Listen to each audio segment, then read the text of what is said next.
आमचं सरकार आल्यावर कुठलीही योजना बंद होणार नाही असं सुप्रिया सुळे म्हणाल्या। आमचं सरकार आल्यावर महिलांना 1500 रुपये मिळतीलच, सुळेंचं हे वक्तव्य आहे। दरम्यान सरकारच्या योजना पुढेही मिळणार, पण महायुतीचं सरकार आल्यावर असं वक्तव्य अजितदादांनी केलेलं होतं। अजित पवारांच्या वक्तव्यानंतर सुप्रिया सुळे यांचं हे प्रत्युत्तर आहे। आपल्या राष्ट्रवादी काँग्रेस पक्षाच्या सहकाऱ्यांनी ह्या योजना मतदारांच्या पर्यंत सांगितलं पाहिजे। मतदार म्हणतील हे पुढे पण मिळणार का, त्यांना म्हणा मिळणार केव्हा, पुढे पण महायुतीचं सरकार आलं तर।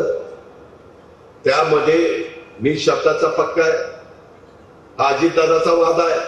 सरकार आल्यानंतर प्रत्येक महिलेला 1500 रुपये तर मिळतीलच। ती काय स्कीम बिम बंद होत नाही, उगाच काहीतरी जुमलेबाज सांगतात की यांचं सरकार आल्यावर बंद होईल। काय बंद करत नाही, आम्ही तुमच्यासारखे नाही आहोत, आम्ही रामकृष्ण हरीवाले आहोत। माझ्या पांडुरंगाला मला रोज उत्तर द्यावं लागतं। अन्याय तर कधी केला नाही आणि कधी करणारही नाही, आणि यांच्यासारखं राजकारण आम्ही कधी केलं